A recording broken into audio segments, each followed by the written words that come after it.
История начинается на континенте Конан, которым правят три великих королевства, постоянно воюющих друг с другом. Но однажды древнее чудовище по имени Дагон-Зод пробуждается от долгого сна и начинает угрожать благополучию всего континента. На континенте нет силы, способной противостоять ему в одиночку, и каждый раз, когда оно просыпается, оно уничтожает целые города и страны, разрушая все своими огромными когтями и разрушительным пламенем. Оно настолько сильное, что никому еще не удавалось хотя бы замедлить его, чтобы люди могли спастись от разрушения, и в итоге оно уносит тысячи жизней. За 10 лет до наших дней три великих королевства объединяют свои силы и поручают сильнейшему магу человечества и мечу, который должен раз и навсегда запечатать Дагона. Однажды ночью мы видим, как мальчик по имени Герой собирает отряд магов в плащах вместе со своими легендарными родителями, чтобы провести ритуал.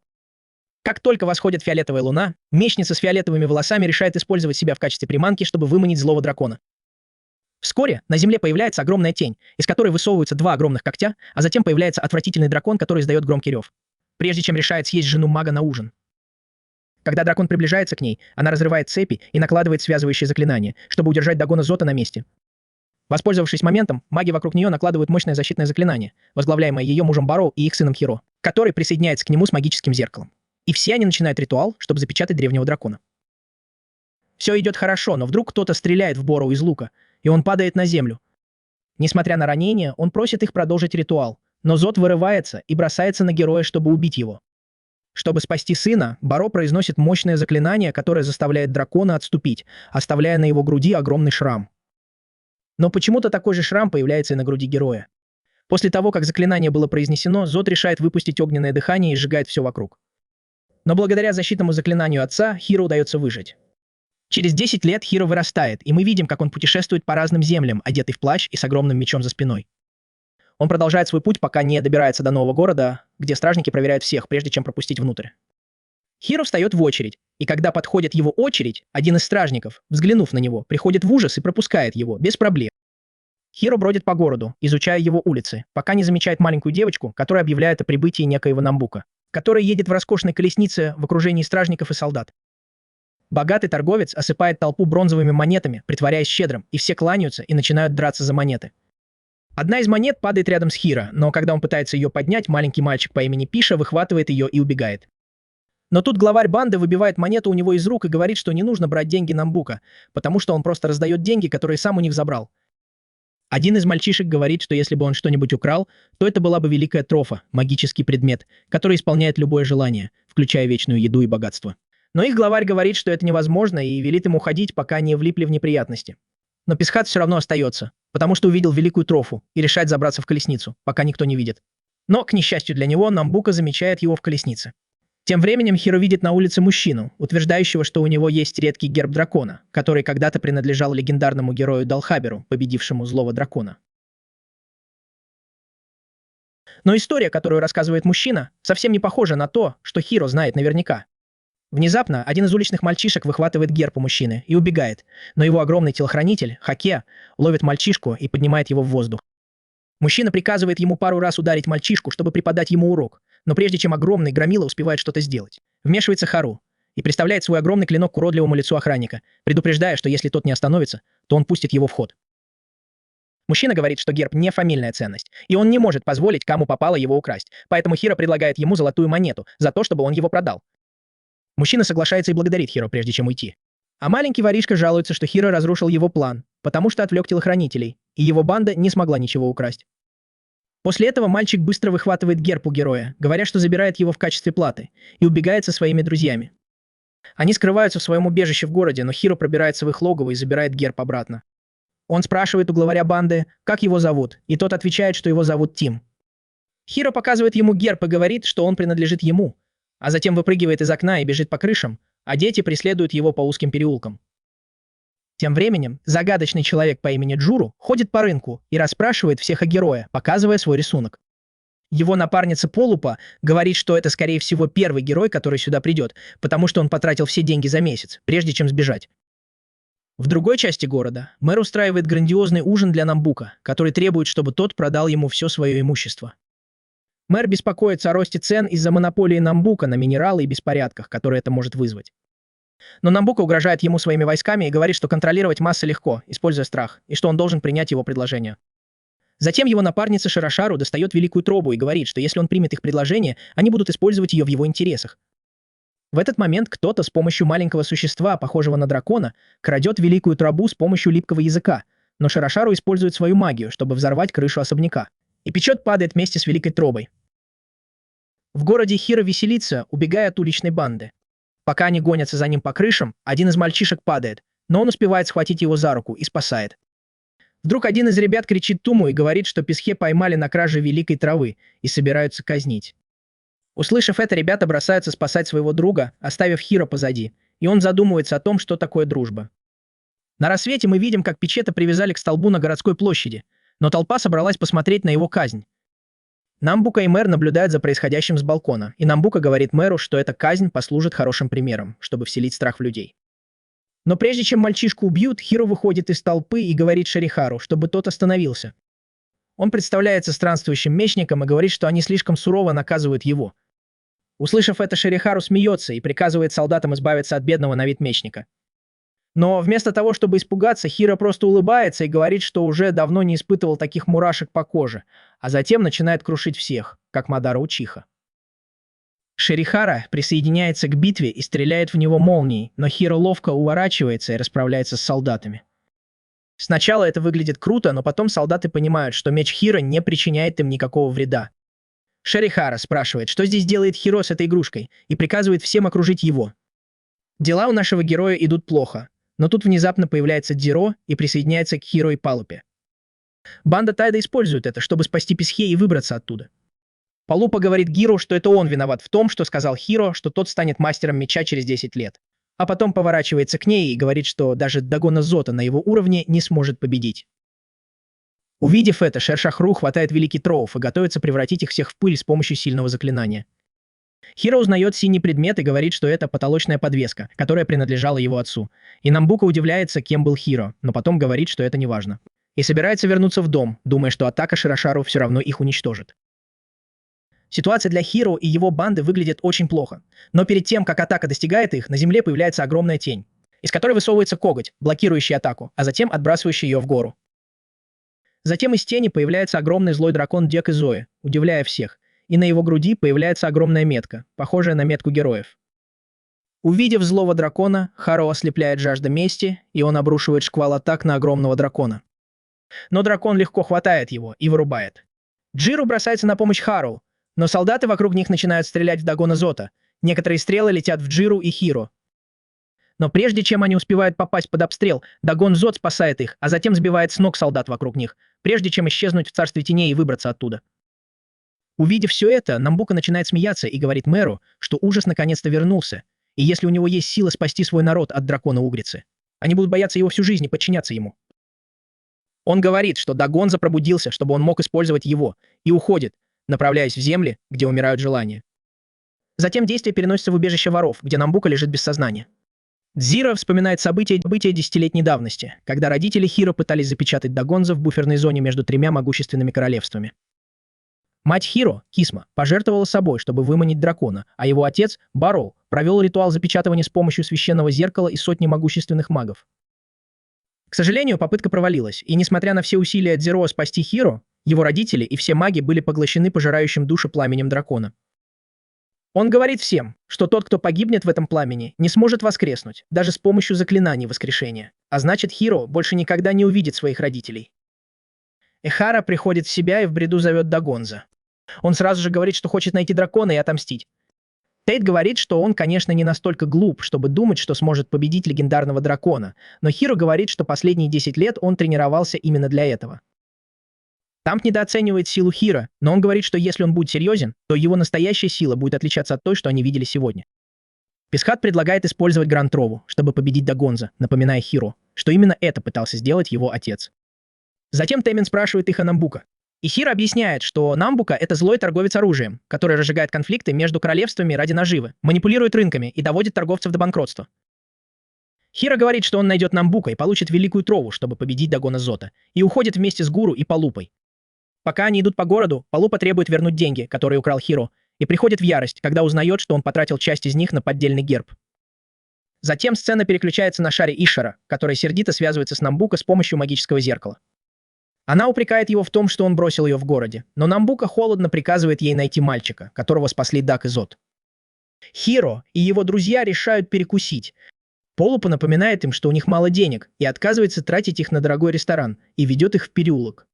Хозяин магазина отказывается обслуживать их из-за утренних событий, но девушка с кошачьими ушками по имени Эйрин спускается вниз и приглашает их в хороший ресторан. Они принимают ее предложение и наслаждаются вкусной едой. В ответ Эрин спрашивает их о догоне Зоти и о том, почему он появился в городе этим утром, а затем спрашивает, не связано ли это с тем, что Хиро сын Бору. Услышав это, все насторожились, и Хиро спрашивает, откуда она это знает. В ответ Эрин берет кусок мяса и говорит Хиро, чтобы он запомнил ее имя, прежде чем уйти.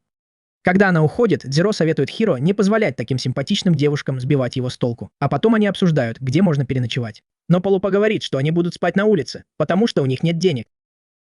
Он также спрашивает, сколько с них взяли за ужин, и узнает, что Аарон тоже там был и сказал, что они друзья Тами и заплатят за нее, и это его очень злит. Позже, той же ночью, Хиро приводит всех обратно в убежище Тами и просит разрешения переночевать там.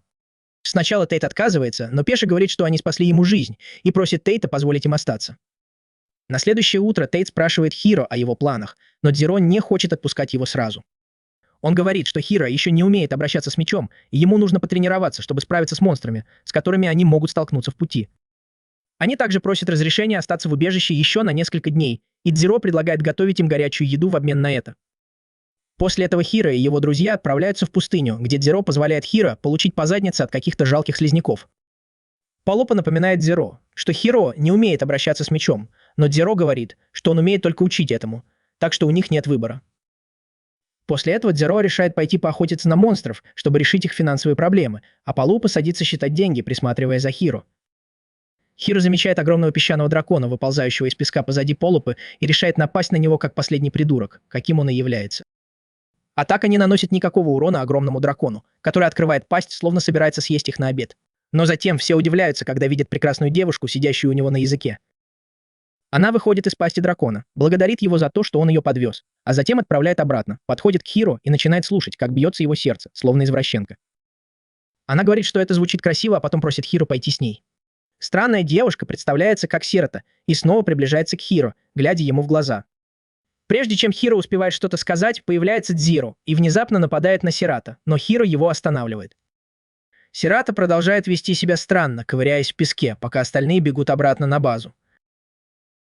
Позже Хиро размышляет о странном поведении Сирата. Тамиди дразнит его, говоря, что он просто влюбился в нее, и это раздражает Хиро. Несмотря на раздражение, Хиро не может не беспокоиться о ней. Том напоминает им, что они тоже сироты и сочувствует Хиро из-за его потери, даже если это случилось давно. Тем временем в городе Ишару и ее солдаты продолжают безуспешно искать Хиро. Наконец она решает использовать свое зеркало, чтобы найти его, но у нее ничего не получается. Внезапно появляется Сирата, бесшумно идущая по дороге. Действие переносится в парящий замок, где глава организации Намбука просматривает деловые отчеты и приказывает доктору Бафалопе подготовить оружие для предстоящей войны. Несмотря на неотложные дела, доктор Бафалопа, как ни странно, беспокоится о благополучии Сирата. Сирата таинственным образом появляется в убежище воров, удивляя всех. Хиро чувствует себя так, будто попал в типичную ситуацию, когда он мгновенно очарован красотой девушки, но быстро начинает раздражаться из-за ее поведения. Хирава спрашивает ее, правда ли, что она пришла за ним, на что она отвечает, что найдет его, где бы он ни был. Затем Хирава насмехается над нашим героем, говоря, что его миссия по убийству Дагена отложена, потому что он нашел новую возлюбленную. Хиро игнорирует его слова и соглашается оставить ее с собой, а затем выводит ее на улицу. На следующий день Дзиро и Полупа идут на рынок за покупками, но у них мало денег, поэтому Дзиро решает пойти на охоту. Тем временем Хиро отправляется в пустыню Сарата и пытается улучшить свои боевые навыки. Хиро снова сталкивается со слизнями, но ему по-прежнему трудно с ними справиться. Внезапно на них нападает волк, и Хиро, в отчаянной попытке произвести впечатление на Сарата, храбро бросается на него, но быстро проигрывает. Как только волк поворачивается к Сарата, наш герой собирает последние силы, чтобы защитить ее. К его удивлению, Сарата остается спокойной, когда волк таинственным образом падает рядом с ней. Сарата признается, что задремала прямо перед нападением волка. Увидев раны на плече Хиро, она легко исцеляет его своей магией, чем приводит его в замешательство. Позже Хиро удается продать волка за золотую монету, но он жалуется, что заработал мало. Его настроение меняется, когда он видит, как мужчину уводят и заставляют работать на магической каменоломне. Не в силах вынести несправедливость, Хиро просит Сарата подождать, пока он разберется с солдатами и потребует освободить мужчину. Но в ответ он получает лишь удар и сам попадает в плен. Сейчас, сидя рядом с человеком, которого он пытался спасти, Хиро узнает ужасную правду. Те, кого отправляют в чужие разумы, никогда не возвращаются. Это заставляет его придумать план. Используя свой поддельный значок, он пытается помочь мужчине сбежать. Тем временем Широшира расстраивается, потому что ее волшебное зеркало перестало работать. Она узнает, что героя схватили в замке и немедленно собирается действовать. В тускло освещенном переулке Томик пытается найти героя, но неожиданно за его спиной появляется Сирата и спрашивает о нем. Тем временем глупый герой все еще пытается сбежать. Во дворце правитель города в ярости проклинает Намбука. Он открывает свой шкафчик и видит, что его дневник исчез. Обернувшись, он видит Томта, который сидит на его стуле и угрожает раскрыть его секреты. Он ставит условие. Если Томт хочет вернуть свой дневник, он должен освободить Хиро и рабов из шахты. В этот момент на Сирата нападают королевские стражники, но, к счастью, Гуру и Палуба вовремя приходят на помощь и спасают ее. Они забирают дневник, чтобы обменять его на заложников. На следующий день Хиро и всех заключенных выпускают из тюрьмы. Но Шарихира продолжает следить за ним и расстраивается, когда узнает, что его освободили. Хиро рад, что заключенные воссоединились со своими семьями и вспоминает, как он сам проводил время с родителями. Сегодня вечером сцена меняется. Тами сидит один у окна и ест, а Махиро подходит и зовет его присоединиться к остальным за столом. Они вместе завтракают, и Дзиро предупреждает Хиро, что он должен тренироваться с ним наедине. Когда они выходят на улицу, Хиро замечает, что Сирата идет за ними, поэтому он останавливается и предлагает ей золотую монету, чтобы она оставила его в покое. Тем временем Сирата встречает Эрена, который приглашает ее в одно особенное место. Хиро продолжает тренироваться, но ему надоедает сражаться со слизнями, и он просит Джуру о помощи. В это время Сарада идет к горячему источнику с Иреном, который рассказывает ей о целебных свойствах источника и говорит, что он может исцелять раны, но не воскрешать мертвых. Широшару тайно наблюдает за их разговором издалека. Тем временем Тейт и Полупа натыкаются на листовку, в которой предлагается награда в 300 золотых монет за поимку монстра в целебном источнике. Между тем Джиру и Хиро уже вступили в бой. Хиро устал от тренировок и хочет сразиться с Дагонзотом, но Джиру говорит, что одной силы Грантровы недостаточно, чтобы победить Дагонзота. И что Хиро должен овладеть несколькими навыками. Он напоминает Хиро о сотне волшебников, которые не смогли запечатать дракона, что злит Хиро, и он нападает на Джиру. В это время Эрен получает информацию от Сарата, которая притворяется дурочкой, пока Эрен не теряет терпения. Вскоре к ним присоединяется Широшару, и они начинают говорить о страшном монстре из источника. Тем временем ожесточенный бой между Джиру и Хиро продолжается, когда появляются Палупа и Том. Джиру наконец побеждает ее, шокируя их обоих, и они бегут проверить Хиро, но Джиру говорит, что сам отвезет Хиро к целебному источнику. По дороге охранники Набука наблюдают за их группой. В источнике Хиро и его друзья наслаждаются целебными свойствами воды. Манджиро рассказывает свой план, как убить монстра и получить награду. С другой стороны, девушки постоянно говорят о том, какой тип мужчин им нравится. Когда Широхару и Эрен слышат, что кто-то приближается, их уши начинают шевелиться.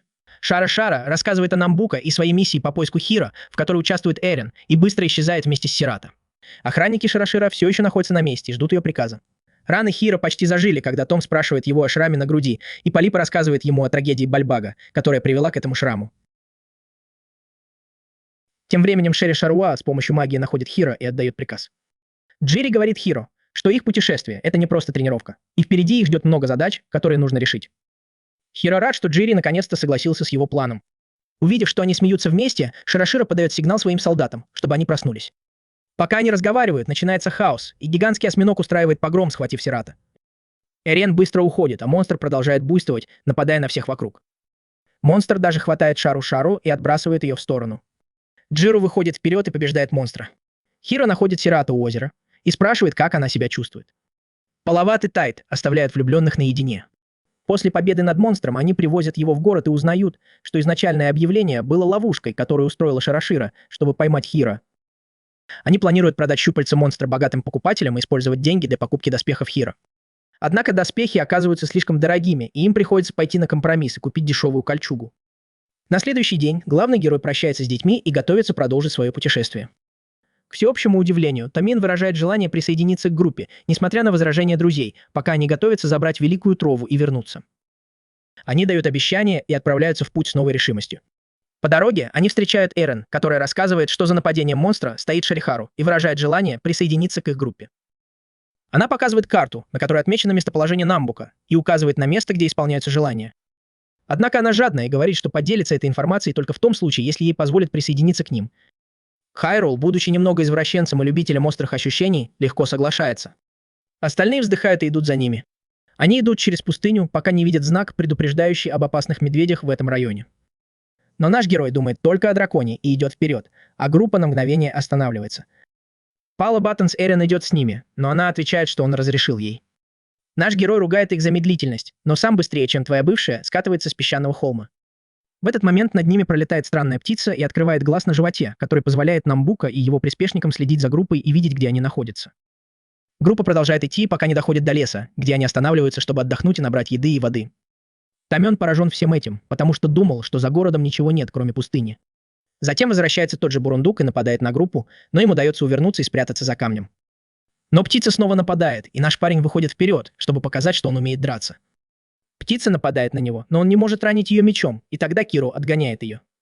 Потом они решают, где им переночевать, и идут глубже в лес, потому что птица слишком большая, чтобы летать там. Они разводят костер и готовят еду. Через некоторое время Джуру спрашивает, почему Сарата так долго нет, и Хера идет ее искать, но находит Эрена, которая играет на арфе на дереве. Он спрашивает, зачем она им помогает, и она отвечает, что просто хочет получить информацию и деньги. Он рассказывает ей о своем плане заполучить Великую Трову любой ценой и спрашивает, что бы она сделала, если бы получила ее. Она отвечает, что создала бы себе такую же крутую девчонку, как наш герой. Затем он уходит искать источник, где, по словам Эрена, был Сирета. Тем временем Намбука обменивает свои изобретения на магические камни и предлагает свой самый мощный продукт, который поможет устроить внезапную атаку на Клиуса. Затем он связывается с лордом Клиуса и продает ему еще один продукт, чтобы остановить атаку Боны. В этот момент появляется Шерри Шаро, и Намбука предупреждает ее, что у нее есть только один шанс, иначе она потеряет свое место рядом с ними. Он рассказывает ей о своих птицах-наблюдателях, которых он послал атаковать Хиро. Он решает послать одну из птиц, чтобы найти их, и предупреждает, что на этот раз они не должны потерпеть неудачу. Тем временем Хиро и его группа идут вперед, обсуждая цену магических камней. Шеришару открывает портал, чтобы телепортировать к ним стражу, а Харуо и его друзья добираются до места с чистыми прудами и плодородной почвой. В этот момент появляются Шеришару и ее люди и преграждают им путь, вызывая гигантских големов. Она приказывает своим солдатам и големам атаковать, и Дзиро готовится к бою, но не успевает сделать и шага, как Хиро бросается вперед, чтобы защитить его. Но тут же падает, сраженный молнией, и падает на землю, не успев увернуться от огня. Дзиро бросается к нему на помощь вместе с остальными. Потом они понимают, что Эрин, как всегда, сбежал. Тем временем Дзиру сражается с солдатами, когда Шеришару снова нападает на Хиро. Но на этот раз она атакует его льдом, и его меч ломается, оставляя его беззащитным. Дзиру пытается добраться до них, но гигантский голем останавливает его и заставляет сражаться с ним. Полипа бросает свой багаж тому и достает странные красные карточки с нарисованной на них розоволосой злодейкой. Когда он бросает их на землю, появляется сундук с ногами монстра, и из него выходит девушка по имени Муму и спрашивает, какое оружие им нужно. Однако он говорит ей, что хочет сбежать, чтобы спасти их жизни, и они все вместе забираются в сундук. Тем временем Широшару готовится забрать Хиро в Намбука. Но появляется Дзиру и бежит к ним, что приводит Широшару в ярость, и она использует еще более мощную атаку, которая разрушает землю под их ногами и заключает Дзиру в пузырь, наполненный колючими лозами. Она пронзает руку Хиро концом своего зонта и продолжает бить его, пока Харуо не начинает превращаться. Его глаза краснеют, зубы заостряются, а ногти превращаются в когти. От него исходит мощная злая аура, и всего несколькими ударами он расправляется с несколькими охранниками Широшара. Увидев это, один из охранников предупреждает ее, что им нужно отступить, и она, испугавшись, открывает портал, чтобы сбежать. Хиро почти настигает ее, но вдруг возвращается в нормальное состояние и падает на землю от усталости. В его голове мелькают образы Джуру, отметины на его теле, и то, как он сражался с людьми. Через некоторое время Хара просыпается в пустыне и не понимает, что произошло. В этот момент он замечает неподалеку Мамбука, едущего на своей колеснице, и быстро прячется за камнем. Тем временем Муму телепортирует группу обратно туда, где они были раньше, и просит Палупу заплатить ей за услуги. Получив деньги, она бьет Палупу в грудь и исчезает. Сирата и Тейт находят Джиру, лежащего без сознания, но Сирата удается привести его в чувство с помощью магии. Она спрашивает его о Хара, и Джиру вскакивает и бежит к обрыву искать молодого господина. Все остальные следуют за ним и смотрят вниз, но видят, что Хара убил всех охранников, и задаются вопросом, что произошло. С другой стороны, мы видим, как Намбука встречает женщину с фиолетовыми волосами, чтобы показать ей новое оружие, которое он разрабатывает. Доктор Бафалопа готовит все необходимое, чтобы, наконец, продемонстрировать работу оружия. Они привязывают орка и нескольких пленников к небольшой горе, где установили свою странную машину. Бафалопа активирует ее, и внезапно красный луч поглощает орка и людей, соединяя их вместе и создавая новый вид монстра. Увидев это, женщина хвалит Намбука за успешное слияние. Мы видим, что план Намбука — создать мощную армию монстров. Увидев это, Хира выходит из укрытия и упрекает Намбука за то, что тот использует людей как игрушки. Его меч уже сломан, поэтому он решает напасть на Намбука с кулаками и бросается на него. Намбука ловко уворачивается от его атаки и приставляет меч к горлу героя, признаваясь, что искал его. Герой требует от Намбука отдать ему Гранд-Трову, но Намбука безжалостно отбрасывает его к своим охранникам и уходит. Тем временем остальные члены группы подходят к поверженным охранникам и находят там сломанный меч героя. Эрен задается вопросом, не было ли это сделано с помощью магии, но Дзиро не согласен с их предположением. В этот момент они замечают на земле следы человека и решают пойти по ним через пустыню. Тем временем Намбука благодарит королевскую особу за сотрудничество, устраивает ей роскошный пир и дарит своих прекрасных юношей, чтобы доставить ей удовольствие. Затем он уходит, говоря, что ему нужны только ее деньги для исследований. В этот момент Шарашару подбегает к нему, чтобы извиниться за то, что не смогла поймать Хиро. Но к ее удивлению Намбука хвалит силу героя и награждает Шарашару и ее людей мешочком с деньгами. В ответ она с любовью обнимает его и радостно кричит, что ее жизнь принадлежит Намбука. Тем временем группа добирается до места, где они видят, как орки и люди сливаются воедино. Дзиро понимает, что это не мог сделать Хиро, и призывает всех поторопиться и найти его. В этот момент Хиро появляется в комнате, привязанной к стулу, а вскоре входит Намбука со странным мешком, наполненным оружием. Он открывает сумку, достает всевозможные орудия пыток и говорит, что люди очень чувствительны к боли, и он собирается использовать это, пока Хиро не ответит на все его вопросы. Намбука достает оружие и спрашивает Хиро о его связи с Дагензот. Хиро спрашивает, почему Намбука интересуется драконом, и Намбука отвечает, что хочет заработать денег, устроив хаос с появлением Дагензот. Но как только он собирается сделать надрез на руке Хиро, чтобы заставить его говорить, они слышат голос женщины-королевы, которая жалуется на одного из мальчиков. Услышав это, Намбука кладет оружие на место и уходит разбираться с проблемой. Хиро, воспользовавшись моментом, развязывает веревку на ноге и трясет ею, пока эмблема, которую он получил в городе, не падает с его ботинка. Он использует эмблему, чтобы разрезать веревку и заморозить себя. Тем временем доктор Бафалопа чувствует запах Сирата и идет по следу с помощью странной машины, похожей на собаку, пока не находит Хиро. Доктор спрашивает Хиро, почему от него пахнет Сирата, и Хиро подтверждает, что знает ее. Бафалопа спрашивает, где она, и Хиро говорит, что они недавно расстались. Доктор спрашивает, где они встретились. Сцена меняется, и мы видим Шаро, который сидит у костра и пьет с мужчинами. Ее мужчины удивлены ее необычным хорошим настроением. Вернемся к Хиро. Он рассказывает историю о песчаном драконе и о том, как Сирета подошла к Хиро, чтобы послушать его сердцебиение. Бафалопа удивлен, что она это сделала, и подходит, чтобы послушать сердцебиение Хиро. Внезапно старик встревоженно говорит, что сердце Хиро ему не принадлежит. Тем временем Хиро освобождается от веревок и нападает на Баалопу, но тот сохраняет спокойствие и продолжает говорить о сердце Хиро, считая, что так было суждено, что они с Сарата встретились. Баалопа просит Хиро защитить Сарата, и тот отвечает, что он в ловушке, и его будут пытать, если он не сбежит. Затем доктор дает ему странное зелье и говорит, чтобы он выпил его и подумал о Сарата. Выпив зелье, Хиро начинает парить в фиолетовой ауре и исчезает. Когда он исчезает, старик говорит, что надеется когда-нибудь встретить мастера Тео. Через несколько мгновений Хиро падает с неба прямо перед своей группой, которая наблюдает за лагерем Намбука, издалека. Хиро просит их немедленно уйти, пока их никто не заметил. Намбука находит Бафалапу, сидящего на стуле вместо Хиро, и спрашивает, что он сделал с мальчиком. Бафалапа признается, что отпустил его, потому что, как и он, живет ради Сарата. Намбука спрашивает, не избавился ли он уже от этой вещи. Бафалапа отвечает, что если Намбука хочет, он может убить его, но предупреждает, что у него еще много работы. Намбука говорит, что когда Бафалапа закончит проект, он заплатит за то, что сделал, и уходит, спрашивая, что подумает Хиро, когда узнает правду о Сарата. После этого группа Хиро укрывается в пещере, расположенной в одном из заброшенных магических каменных карьеров. Там главный герой рассказывает, что произошло, а Сарата говорит, что от Хиро пахнет доктором Бафалапой, которого она называет папой. Затем подходит Дзиро и говорит, что его беспокоят слова доктора Бафалапы о том, что сердце Хиро не его. Он вспоминает, как Да и Зааб защищали его в городе, и задается вопросом, есть ли какая-то связь между его сердцебиением и Шрамом и драконом. Он сделал это потому, что их сердца могли поменяться местами, и Дагензот защищал его сердце и героя.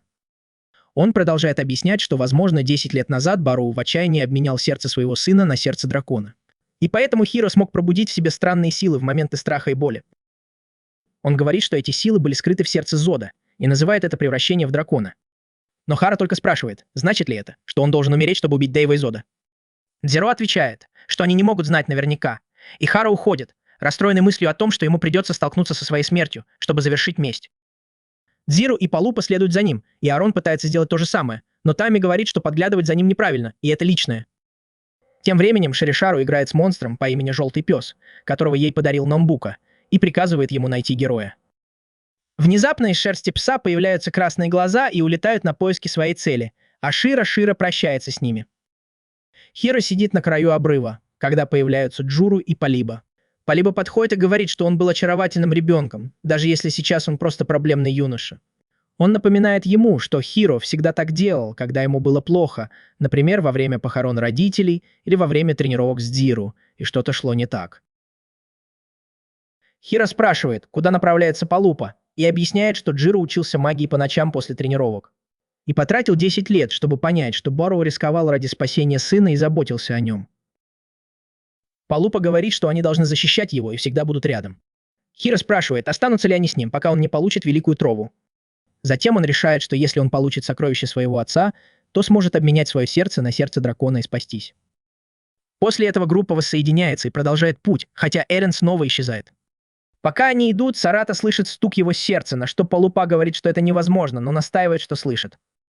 Тейм спрашивает, может ли он превращаться в дракона по своему желанию, но Хиро отказывается. Тем временем один из шпионов Шарашара следит за группой и показывает, где они находятся. Затем она отправляется на его поиски со своим солдатом. Вскоре после этого группа доходит до разрушенного города, где не осталось и следа от его прежних жителей. Они решают остановиться здесь ненадолго, чтобы отдохнуть. Приблизившись, они находят разрушенный колодец, покрытый следами когтей. Внезапно Джиро видит ужасное видение из своего прошлого и решает, что они должны все проверить, прежде чем остаться. Пока они идут между зданиями, он видит воспоминания из детства, раскрывающие его трагическое прошлое. Его родители были ограми и людьми, и когда другие огры увидели в их доме человеческую женщину, они обвинили ее во всех бедах, которые принесли люди, и решили повесить их обоих за предательство своего народа. Перед смертью отец Джуру говорит сыну, что настоящий герой никогда не пройдет мимо доброго дела. Тем временем, в настоящем Том заходит в один из домов, чтобы провести расследование, и находит несколько трупов. В этот момент он замечает два красных глаза, которые смотрят на него. А в это время Джиро все еще находится в прошлом и вспоминает, как он сбежал, упал и был найден отцом героя, который привел его к своей семье. В настоящем времени Тами в ужасе выбегает из дома, понимая, что убийца все еще внутри, и кричит остальным, чтобы они бежали. За ним гонится еще один орк-человек. Хиро объясняет, что это еще один эксперимент Намбука. Джиро пытается защитить Хиро своим большим мечом, но из-за ранения не может нанести удар. Хиро пытается остановить Джиро, но тот снова нападает на монстра, и Хиро отбрасывает в сторону, как тряпичную куклу. Монстр бросается на Хиро, который пытается превратиться в дракона, но у него ничего не получается. Джиро наносит монстру удар, и тот отступает. Ширахара рассказывает Намбука о Хиро. Но они оставляют бедного Ширахара снаружи и закрывают дверь. Наедине с ним она признается, что Хиро сын Бароу, и в нем есть сердце дракона. Намбука не доверяет Эрен и спрашивает, зачем она ему это рассказывает. Она отвечает, что хочет получить награду за то, что была хорошей девочкой и рассказала ему полезную информацию. В благодарность Намбука дает ей предмет под названием Ашина и говорит, что если Хиро сын Бароу, то он придет за Великой Тровой. Затем Намбука зовет Шишару в комнату, и Эрен уходит.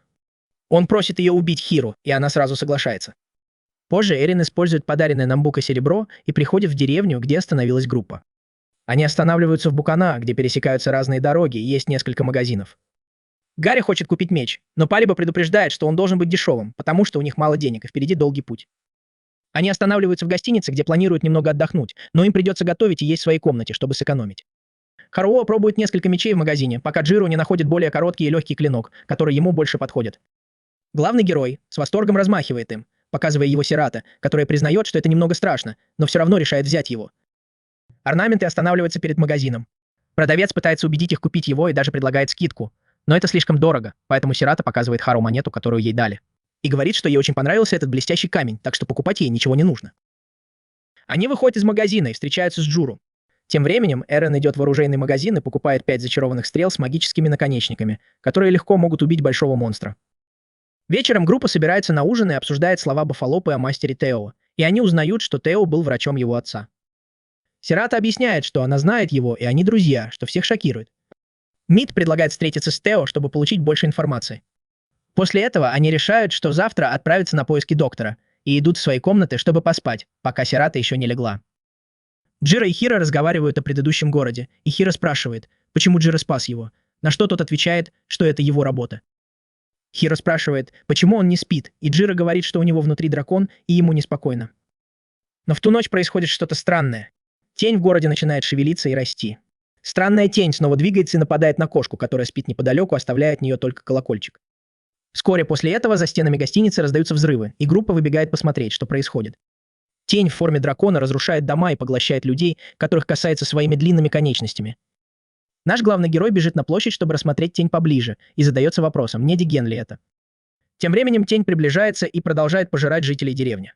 Хиро бросается на нее, заставляя Сирата и остальных волноваться, но Джиро останавливает его. В этот момент тень нападает на Хиро, но Джиро отталкивает его и пронзает землю, чтобы остановить ее. Тень уклоняется от его атаки и хватает его. Сирата пытается помочь, но Томми удерживает ее. Она начинает беспокоиться, когда понимает, что это не Диген.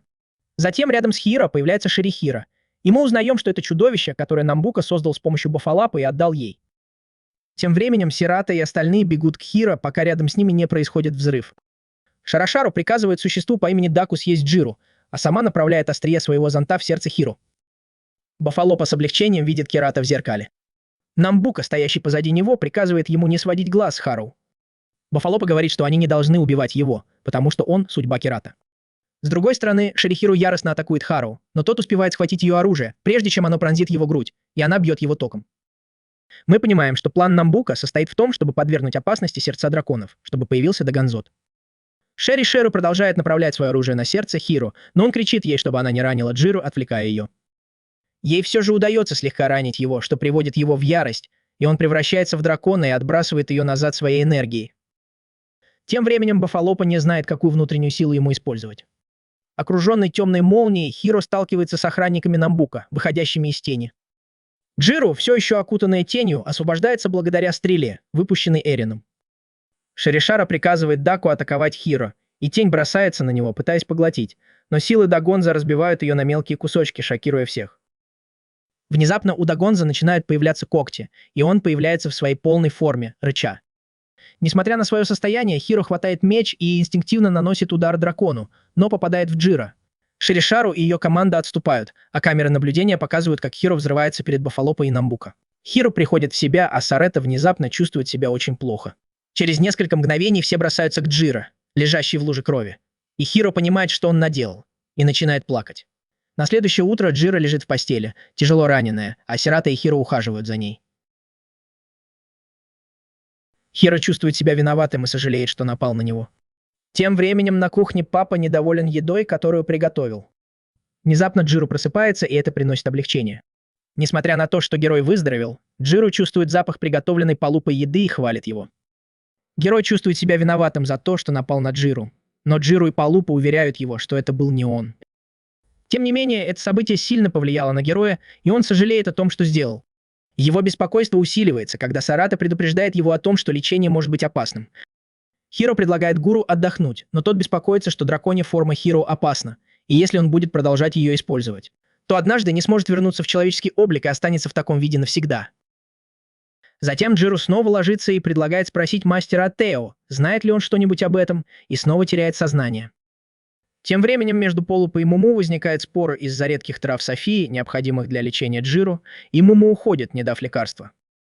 Там предлагает вернуться к целебным источникам, но Палупа боится, что этого будет недостаточно. Затем Аарон предлагает решение и направляет их в долину Куриру-Ибу, где растут эти травы. Хиера и Сарата сразу же выбегают из дома, чтобы отправиться в путь. Тем временем Намбука получает заказы на оружие, боеприпасы и доспехи от разных королевств и даже просит распространять ложную информацию о том, что одна из стран захватила дракона, чтобы усилить страх и увеличить продажи. Шершоу заперта в своей комнате с желтым псом и болтает с ним всякую ерунду. С другой стороны, Хиро выражает недовольство тем, что им приходится преодолевать такое большое расстояние. Но Сара Эда успокаивает его, говоря, что, несмотря на долгий путь, они найдут Сару Фурию, и с ним все будет в порядке. Тем временем Аарон в гостинице заботится о Джуру, когда к ним подходит Таман и высказывает свои подозрения насчет Сирата, говоря, что она никогда не ест и не улыбается. Ему также интересно, почему Ширахару всегда знает, где они находятся. Он указывает, что Бафалопа работает с Намбука, а Сирата связана с ним, поэтому он ей не доверяет. Но у них нет никаких доказательств, поэтому Палипа предлагает ему помолчать и сосредоточиться на выздоровлении Джуру. Тем временем Хиро и Сирата добираются до места, где растет нужная трава, но оно находится очень далеко внизу.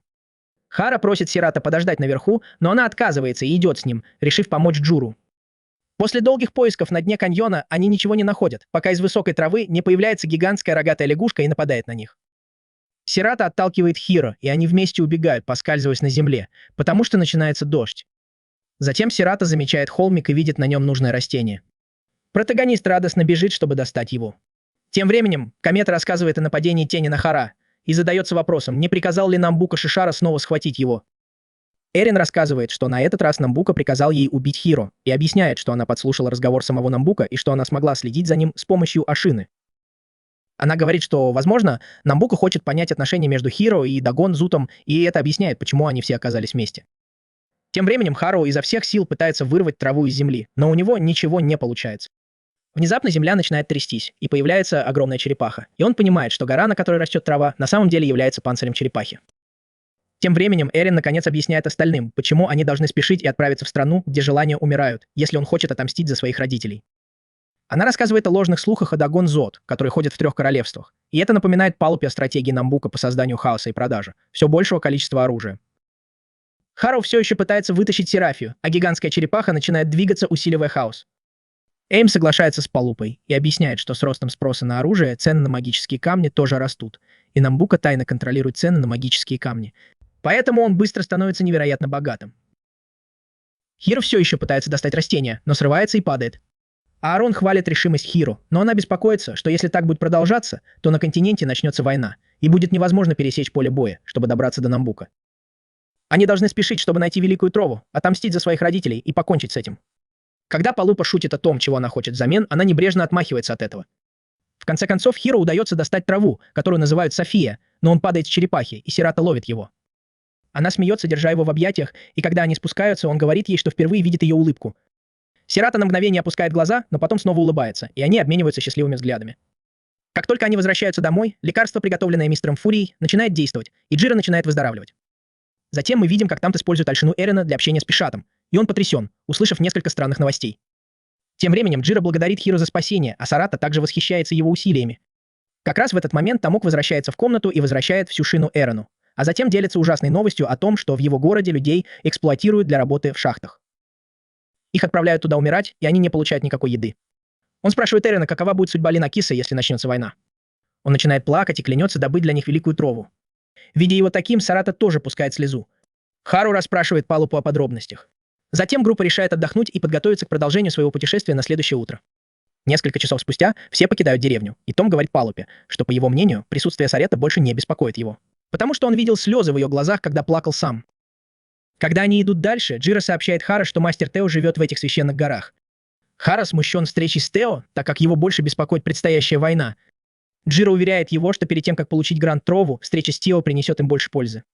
Когда они поднимаются на Святые горы, рядом с группой Джиру и Палупы появляется странный старик с зелеными волосами и острыми ушами, и они узнают его, это мастер Тео, который спрашивает, если они привезли ему какой-нибудь подарок. Но, увидев Сарата, он забывает об этом и подходит, чтобы обнять ее, так как они были знакомы раньше. Присутствие мастера Тео в Сирата приводит героя в раздражение и замешательство. Чуть позже группа приходит в пещеру, где их встречает мастер Тео. Он рассказывает, что Бафалопа и Баро были его учениками. Затем он заходит внутрь вместе с Сирата, продолжая жаловаться, что ему ничего не подарили. Они садятся в пещере, и Дзиро рассказывает ему о драконьей форме Хиро и о том, зачем они сюда пришли. Внезапно Тео использует свое пожирающее души пламя, которое является имитацией пламени Дагона Зода, но оно не поглощает души.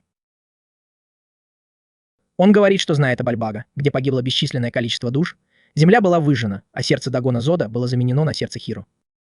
Он спрашивает Хиро, что он чувствует, и Хиро отвечает, что хочет отомстить за своих родителей, пока с его телом что-нибудь не случилось. Внезапно Хиро набрасывается на мастера с вопросом, почему тот ничего не сделал, чтобы спасти его родителей и предотвратить трагедию той битвы, но волшебник отвечает, что так же, как нельзя остановить природу, нельзя остановить и исцелить дракона. Затем старик встает и говорит Хиро, что они пойдут тренироваться. Но Хиро это раздражает, потому что он воин, а не маг. Но Дзиро успокаивает его и говорит, что, возможно, мастер научит его управлять драконьей формой. Перед началом тренировки мастер прогоняет Дзиро и Тима, сказав, что ему нужны вода и мясо, и Аарон тоже уходит на некоторое время. Сначала мастер спрашивает Хиро, на каком уровне находится местность, и просит его сделать несколько шагов вперед по прямой. Затем он дает ему листок с нарисованным лицом Сирата, который Хиро должен скомкать и разгладить несколько раз, хотя он не понимает зачем. Тем временем Аарон со своей Альшиной, стоя на отдаленном холме, слушает последние военные новости о том, что все королевства подняли свои флаги, собрали пехоту и отменили все тренировки. Она начинает беспокоиться и приходит к выводу, что война вот-вот начнется. После некоторого времени тренировок мастер по изготовлению бумаги приказывает герою выбросить ее, но тот отказывается. Сарата подходит к Харе и просит показать ее рисунок, и когда он показывает его мастеру, они оба странно смотрят на него из-за их отношений. Тем временем Джиро охотится на дикого зверя ради мяса и возвращается в пещеру. Для следующего испытания Тео просит Хиро выбрать камень, что тот и делает, так что Сарада не упускает возможности показать ему монету, которую он ей дал. Он говорит, что это тот самый камень, который он ей подарил. На это мастер отвечает, что он очень красивый и ей очень идет. Затем старик говорит герою выбрать, куда он хочет, чтобы упал камень, и он выбирает, но падает не туда, куда ему хотелось бы. Тем не менее, мастер поправляет его и говорит, что это именно то место, куда он упал. В этот момент Хиро угрожает мастеру своим мечом, а Полипа ругает его, но в конце концов старик решает немного потренироваться с мечом рядом с ним. Сцена переходит к Шариширу, который сидит со своей желтой мазнёй, когда прибывает ее охранник и спрашивает о ее самочувствии. Тем временем Тео встает перед Хиро и хватает что-то невидимое своими руками, которое он называет лезвием Коку, и наносит удар по магическому посоху Сирата. Попадает в цель. Затем он объясняет, что это магия, хотя и называет это мечом, и просит Хиро тоже попробовать. Хиро подражает мастеру и делает вид, что берет в руки невидимый меч, а затем проводит им по воздуху, и меч разрезает камень. Хиро считает это пустой тратой времени, но мастер хвалит его, и они продолжают тренироваться несколько часов, пока остальные занимаются разными делами. Близится ночь, и все отправляются отдыхать после долгого дня, полного событий. Шарашару сидит в своей комнате, погруженная в свои мысли, когда к ней заходит стражник и просит ее пойти к Намбука. Джиру и Тео говорят о Хиро и о том, как он похож на своего отца, Бару. Затем Тео говорит Джиру, что Хиро не очень хорошо владеет мечом, но Джиру отвечает, что Хиро хочет отомстить за своих родителей, и именно поэтому они продолжают путь. Но после долгих лет изучения магии он понял, что у него есть большой потенциал в этой области. И это действительно хорошо, потому что обычный человек не смог бы выдержать бремя сердца дракона. Мастер продолжает рассказывать Джеру о силе Хиро и предупреждает его, что Хиро очень опасен. Он объясняет, что когда Хиро впервые использовал невидимый меч, удар рассек воздух, не задев посох Сирета, и чуть не задел старика. Он также говорит, что Сирета и Хао пара, которая должна быть вместе. И это очень удивляет Джиру. Ширахара встречается с Мабука, которая радостно обнимает ее и уводит куда-то, оставив Бафалапу заниматься делами. На следующее утро Хиро снова сталкивается с одним из странных испытаний Тео, но в итоге злится и хочет уйти. Услышав его жалобы, все просыпаются и спрашивают, в чем дело. Хиро уже собирается войти, но Тео предлагает ему выпускной экзамен, и Хиро соглашается. Тео предлагает Хиро, не двигаясь с места, разрубить его кокосовым мечом. Хиро раздражен, потому что не верит, что сможет использовать магию, но все же готовится и наносит удар, но ничего не происходит. Старик начинает театрально жаловаться, что ему больно, и объявляет, что Хиро закончил обучение и может уйти. Все прощаются с Тео и покидают пещеру. Когда группа уходит, выясняется, что старик на самом деле защитился от мощной атаки с помощью защитной магии. И заключает, что Бору, заменив сердце сына сердцем дракона, смог контролировать силу. Таким образом, путешествие группы продолжается. Они проходят через города, реки и леса, пока не достигают пустыни Морти, за которой находится их цель. Они останавливаются там на некоторое время и обсуждают, сколько времени займет переход через пустыню. Хару бежит по пустыне, но появляется вражеская птица, и Дзиро убивает ее мечом. Затем Тейт задается вопросом, как враги всегда узнают об их местонахождении, и в этот момент устройство Ашины Эрена активируется. И они слышат голос Намбука, который просит информацию. Наконец выясняется, что Эрен предатель, проникший в группу, и у нее серьезные проблемы. Она поднимает Ашину с земли, и группа просит ее все объяснить. Она ничего не отрицает и признается, что работает на Намбука. Ширашару всерьез задумывается о том, чтобы убить Эрена, и даже направляет на него меч, но в итоге решает, что это бессмысленно. Все смотрят на Эрена с разочарованием и злостью и начинают уходить по пустыне, несмотря на ее предупреждение, что путь впереди очень трудный. Мы видим, что Ширашару собирается выполнить приказ Намбука. Когда ее охранник пытается остановить ее, она отвечает, что просто выполняет приказ Намбука и просит Палупу активировать его изобретение. Внезапно Ширашару входит в какую-то кристаллическую капсулу. Как только она заходит, Баалапа активирует устройство, и капсулы начинают светиться, к большому удивлению охранника. Тем временем Хиро и его группа идут по адской пустыне, с трудом перенося невыносимую жару. Мы видим, что одно из королевств готовится к финальной битве между всеми народами. Он следует ложной информации, которую дал Намбука. Король рассказывает о своем враге, королевстве Амория, где король Альварес объединился с королем Исилфина, чтобы устроить хаос на континенте с помощью Дагонза. Поэтому король Кариста решил отправить свои войска в нейтральную зону, чтобы спасти людей и положить всему конец. Когда наступает ночь, Хиро и его группа разбивают лагерь посреди пустыни, но у них возникают новые проблемы, потому что ночью в пустыне очень холодно, в отличие от невыносимой дневной жары. Полупа спрашивает, сколько еще осталось до земли, где умирают желания, и Хиро отвечает, что им придется провести в пустыне еще 3 ночи. На мгновение мы видим, что королевство Амория тоже верит, что 2 других королевства объединились, чтобы использовать дракона. Поэтому он приказывает своим солдатам отправиться в Бальбага и остановить их любой ценой. На следующее утро отряд продолжает путь через пустыню, и у них почти заканчивается вода. Внезапно Палу попадает в ловушку гигантского песчаного червя по имени Джангала. Монстр уже собирается его съесть, но внезапно появляется Эрин и бросает ему веревку, чтобы вытащить его.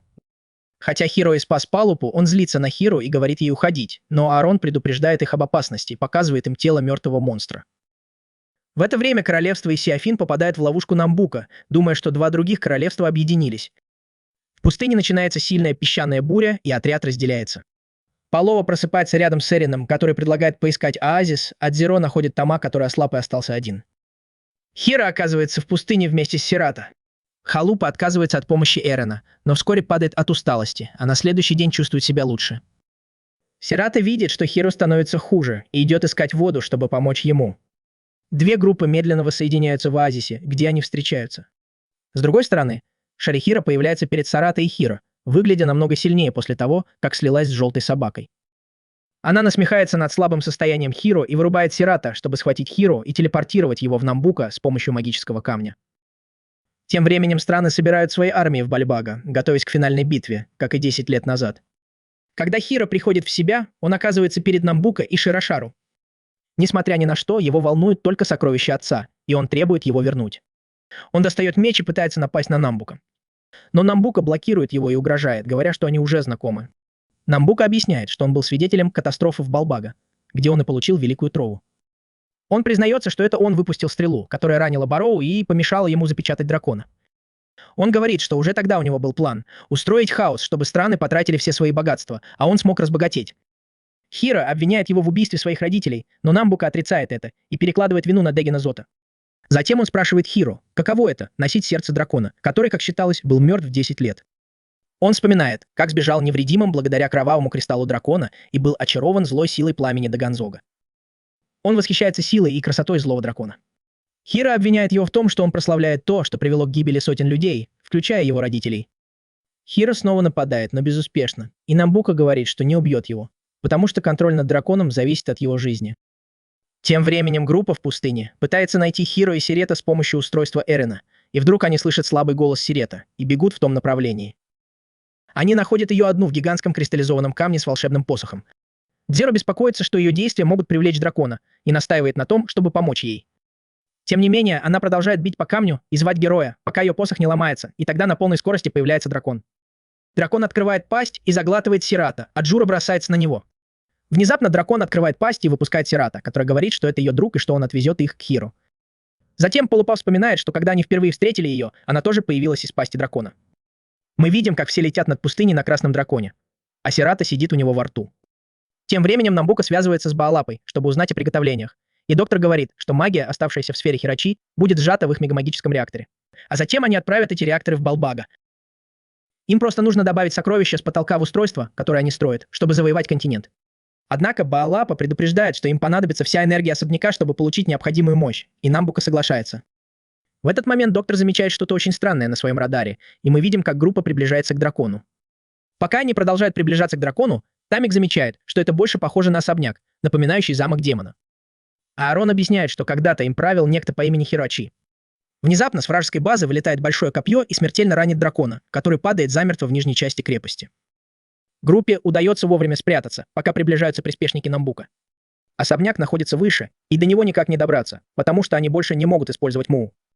В этот момент открывается портал, и появляется Бафалапа, зовя Сирата. Увидев его, она быстро подходит. Доктор очень рад видеть свою дочь и говорит ей, что им нужно немедленно уходить, поэтому он создает еще один портал, и они успевают сбежать. Когда они оказываются в безопасности, Джуру и остальные спрашивают, действительно ли Сирата одурачила их дочь, но она объясняет, что это было сделано по просьбе Намбука. Группа не понимает, кто она такая, но доктор поясняет, что она волшебная кукла, которую он создал. Услышав это, Палуба спрашивает, знал ли он об этом, и мальчик отвечает, что у него были подозрения, потому что она была не такой, как они. Палуба жалеет, что не понял этого раньше, хотя она и не была такой. Джиру спрашивает, зачем Сирата была создана. Бафалап объясняет, что Намбука присутствовал на величайшей битве в Балбага 10 лет назад. Но Джира говорит, что это невозможно, потому что только он и герои выжили после битвы с драконом и его пожирающим души пламенем. Бафалап рассказывает, что выжил благодаря кристаллической форме драконьей крови с примесью крови Даванца. Затем он рассказывает, как Намбука попросил его создать величайшего воина с помощью этих кристаллов, который смог бы сражаться даже вместе, полном пламени Баразола. Однако Бафалапа это не интересовало, поэтому он создал шедевр, и он признается, что этим шедевром была Сарада. Она полна красоты и доброты, хотя это разозлило Намбука, который приказал избавиться от нее. Доктор сделал вид, что уничтожил ее, но на самом деле позволил ей сбежать, чтобы она была свободна. Затем Сирата рассказывает доктору о Насхиро, и он признается, что его привлекло биение ее сердца. В этот момент Джуру признается, что сердце Хиры было заменено сердцем Дагензода 10 лет назад.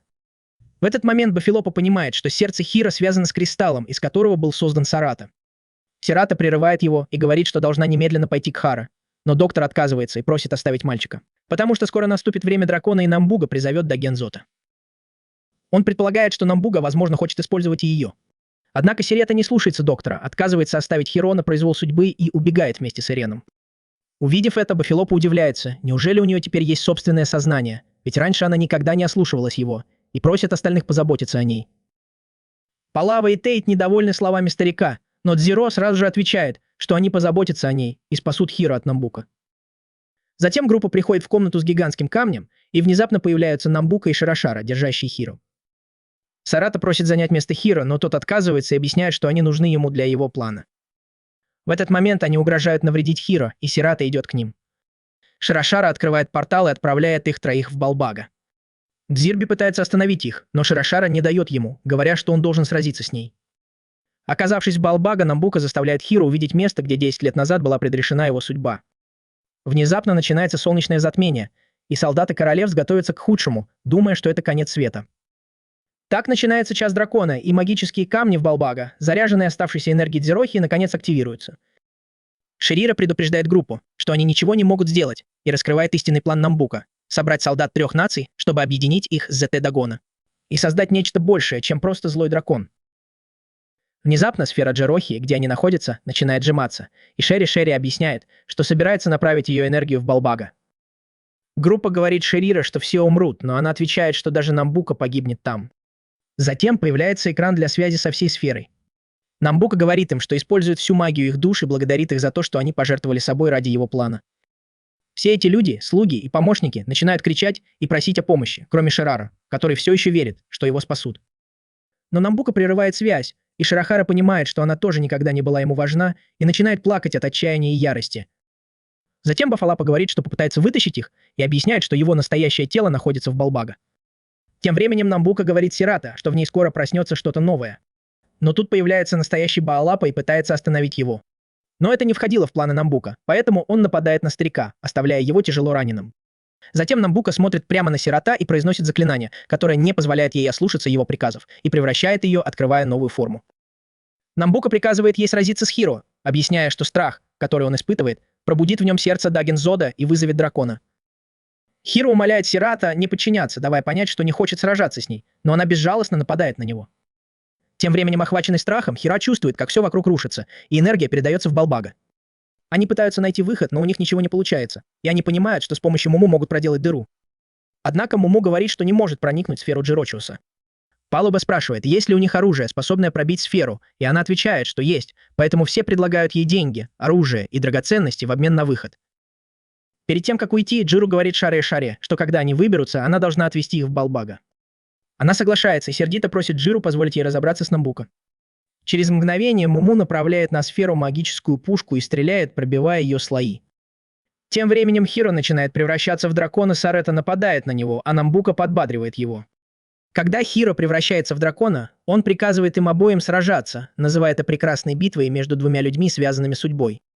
Драконья метка продолжает распространяться по телу Хиро, и он нападает на Сарета, когда его друзья телепортируются туда. Хиро взлетает в воздух и яростно атакует ее, но она легко защищается. Затем он готовится к атаке сверху и продолжает сражаться. Увидев это, Джуру бросается в бой, но получает удар мечом от Ширишара. Он спрашивает, почему она это сделала, и мы видим, что ее глаза светятся тем же цветом, что и у Сарета, когда Намбука активировал заклинание послушания. Ширишара начинает плакать и говорит, что сделала это, потому что она дура и готовится сражаться с Джуру. Сарета и Хиро продолжают обмениваться ударами. Некоторое время Намбука наслаждается их битвой и приказывает Ширишара прикончить его. Хиро продолжает атаковать Сарета, пока она не отбрасывает его в сторону. Она хватает его за длинные волосы, поднимает в воздух и начинает бить о землю, а затем подходит, чтобы пронзить его своим острым оружием, которое торчит у нее из головы. Но прежде чем она успевает нанести удар, что-то сбивает Сирата с ног, и все вокруг окутывает дым. Дым поднимается, и солнце вдруг становится красным, что означает, что час дракона настал. Перед ними появляется Дагон Зод во всей своей ярости.